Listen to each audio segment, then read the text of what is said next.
Kayo ang dahilan kung bakit di ako sumuko sa mga bagay na kung ba't ang luha ko'y tumulo. Ito ang mensahe ko upang aking ipahatid sa mga tropa, kaibigan, kapangkat at kapatid. Pasasalamat kong kay tagal ko nang gustong sabihin. Ang puso ko ang gumawa nitong aking awitin. Para sa inyong lahat, ito ang tanging paraan. Sa mga taong para sa akin ay palaging nandyan. Hambog.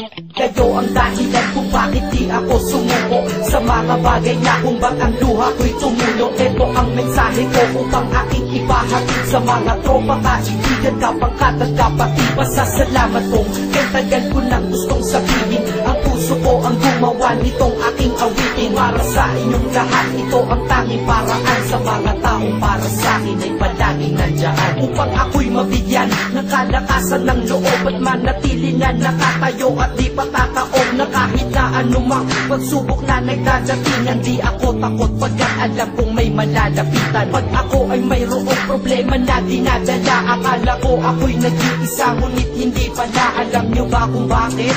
Kasi andyan sila, handa na iabot ang tulong nagmula sa kanila. Walang reklamo at walang hinihingi na kapalit. Kaya di lang kaibigan turing ko kundi sang malapit na kapatid. Sila'y kinikilala kong ikalawa na pamilya. Wag ko daw isiping mag-isa ka pa. Dahil sila'y aking sandalan, di ako pinabayaan. Damahin ko kalungkutan, di nila pinapayagan. Kung wala kayong lahat kaibigan ko, marahil wala na rin ako. Ngunit nandito pa ako dahil kayo ang dahilan kung bakit di ako sumuko sa mga bagay na kung ba't ang luha ko'y tumulo. Ito ang mensahe ko upang aking ipahatid sa mga tropa, kaibigan, kapangkat at kapatid. Pasasalamat kong kay tagal ko nang gustong sabihin. Ang puso ko ang gumawa nitong aking awitin. Para sa inyong lahat, ito ang tanging paraan. Sa mga taong para sa akin ay palaging nandyan. At di kayo nawawala at di ako tinalikuran. Yan ang dahilan kung bakit hindi ko kinalimutan ang aking pinagmulan. Pakikisama nangunguna pag nakita ka ng tropa, sasabihin shot ka muna. Pag nabadrip sa pamilya, lalabas ka lang ng bahay. Lakad lang ng konti, andyan sila at merong tagay na inyong pagsasaluhan at inyong pinapaikot. Simpleng tulong yan nilang unti-unting pinapalimot. Ang problema mong pasan-pasan sa mga pangyayari sa tahanan o sa pera o kahit pa sa babae. Kahit sa gulo o away, tila ba mga sundalo, di pwedeng maiwan ang isa, manalo o matalo. Ganyan ang kaibigan ko, mas kilala bilang barkada. Kung ako'y mamamatay na bukas,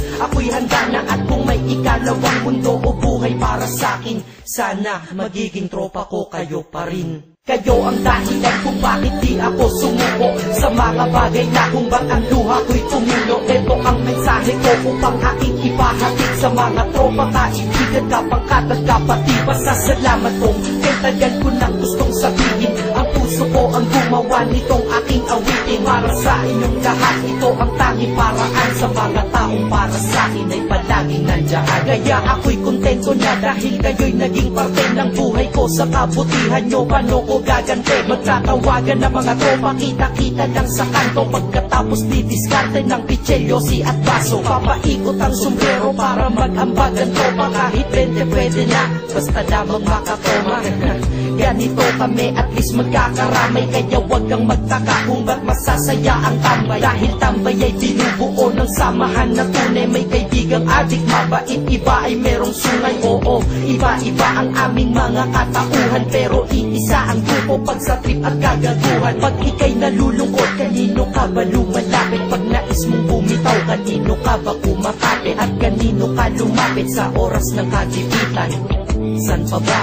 Diba sa kaibigan? Kayo ang dahilan kung bakit di ako sumuko sa mga bagay na kung ba't ang luha ko'y tumulo. Ito ang mensahe ko upang aking ipahatid sa mga tropa, kaibigan, kapangkat at kapatid. Pasasalamat kong kay tagal ko nang gustong sabihin. Ang puso ko ang gumawa nitong aking awitin. Para sa inyong lahat, ito ang tanging paraan. Sa mga taong para sa akin ay palaging nandyan. Salamat. Acero Records, Sad Productions, hambog ng Sad Pro Crew.